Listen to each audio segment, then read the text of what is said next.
আসসালামু আলাইকুম। কিছু কথা না বললে নয়। এই যে মাইলস্টোন স্কুলে যে বিমান দুর্ঘটনা হয়েছে, সেটার জন্য পুরা বিশ্ব, পুরা দেশবাসী, আমরা সবাই শোকাহত। কিন্তু কেউ বলছে এটা ইচ্ছাকৃত, কেউ বলতেছে অনাকাঙ্ক্ষিত। আল্লাহ পাক রব্বুল আলামিন যেটা আমাদের এই 4 আঙ্গুল কপালে লিখে রাখছে সেটাই হবে।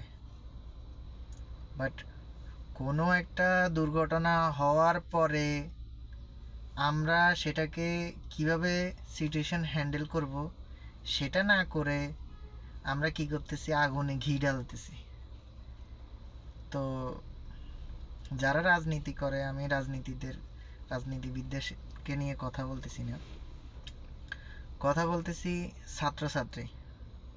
যে আমাদের সেনাবাহিনী, পুলিশ, বিমান বাহিনী, নৌবাহিনী, সবাই ওদের জান প্রাণ দিয়ে অনেক পরিশ্রম করছে, অনেক কষ্ট করছে, অনেকগুলা ভিডিও দেখলাম। বাট আমাদের যে পরবর্তী প্রজন্ম, যাদের কাছ থেকে সামনে দেশ ভালো কিছু আশা করবে বা ভালো কিছু আশা করতে পারে, তাদের অবস্থাটা কোথায় দাঁড়ায় আছে, তারা কি করতেছে আসলে?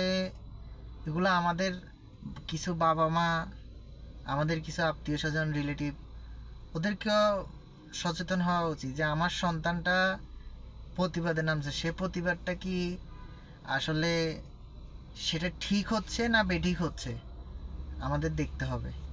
তা আমাদের বাবা মাদের, বা যারা বাবা মা আছেন, যাদের সন্তান এই অনৈতিক কাজের সাথে জড়িত আছে, তাদেরকে সচেতন করুন, সতর্ক করুন।